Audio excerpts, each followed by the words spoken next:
시편 71편에는 이 시의 배경이나 저자에 대해서 추측할 수 있는 표제어가 따로 붙어 있지 않습니다. 그래서 그 내용으로 추적해 볼 수밖에 없는데요.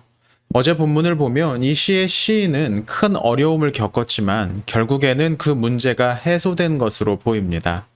학자들은 여기에서 언급되고 있는 큰 어려움이란 바벨론 포로 사건을 가리킨다고 보고 있습니다.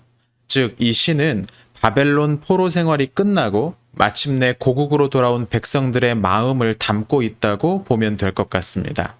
본문의 첫 구절에서 시인은 하나님을 마치 부모나 선생님처럼 묘사합니다. 하나님께서 자신을 어려서부터 가르치셨다는 거죠. 유대인들에게 부모와 교사는 아주 중요한 인물이었습니다. 한 사람을 형성하는 데 핵심적인 영향을 주는 사람들이었기 때문입니다. 우리 동양의 문화에도 군사부 일체라고 임금과 스승 그리고 부모를 같은 무게를 두고 대하곤 했는데 비슷한 느낌입니다. 시인은 하나님이 그렇게 자신을 자라게 하셨고 오늘 자신이 하는 모든 일이 하나님으로부터 배운 것이라고 고백합니다. 그리고 여기서 중요한 건 시인이 그렇게 하나님으로부터 배운 것을 홀로 누리는 것이 아니라 말하고 다녔다는 부분입니다.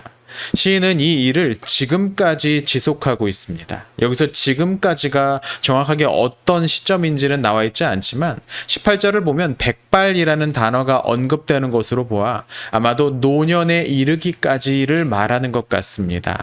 그는 평생도록 하나님을 전했던 겁니다.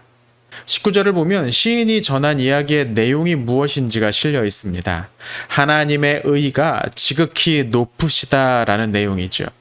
하나님은 의로우신 분이고 그분의 의는 지극히 높아서 온 세상에 미치지 않는 데가 없다는 말입니다.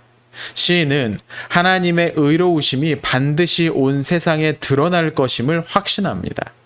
그러나 하나님의 의라는 것이 반드시 시인에게 행복한 일만 일어날 것이라는 뜻은 아니었습니다. 20절을 보면 하나님은 시인과 그의 공동체로 하여금 고통과 재앙을 겪게 하셨다고 말합니다. 아마도 이건 바벨론 포로로 끌려온 상황을 가리키는 것 같습니다. 의로우신 하나님은 그분의 백성들이 악을 저지를 때 징계하기를 아끼지 않으십니다. 그러나 또한 하나님은 그 백성들을 다시 살리십니다. 20절 후반부에서 시인이 노래하고 있는 상황, 땅 깊은 곳에서 다시 이끌어 올리신다는 건 포로의 귀환을 가리키는 거죠. 시인은 여기에서 하나님이 다시 살리시고 또 다시 이끌어 올리신다라고 반복하면서 이 회복을 강조합니다. 20절에서 주어가 우리로 바뀌고 있다는 점도 주목해 볼 필요가 있습니다.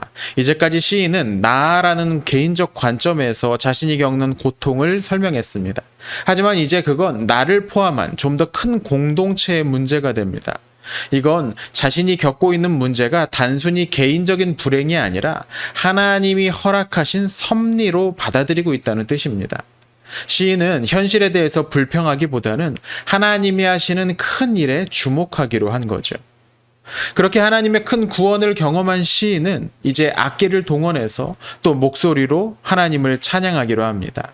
시인이 이렇게 하나님의 이름을 높이는 건 그분이 자신을 속량해 주셨기 때문입니다. 속량이란 값을 치르고 나오는 것을 말합니다.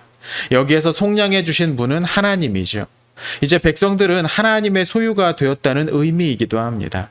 고대 왕들의 행차에는 항상 왕의 소유인 종들의 찬양이 울려 퍼졌습니다. 시인은 자신을 속량해 주신 하나님을 섬기며 항상 그분을 노래하기로 결단합니다. 오늘 본문에서 하나님은 땅 깊은 곳에서 시인을 다시 끌어올리셨습니다. 하나님이 그분의 백성을 끝도 없는 것 같은 곤경에 두실 때가 있습니다. 그건 하나님의 실수나 우연이 아니죠.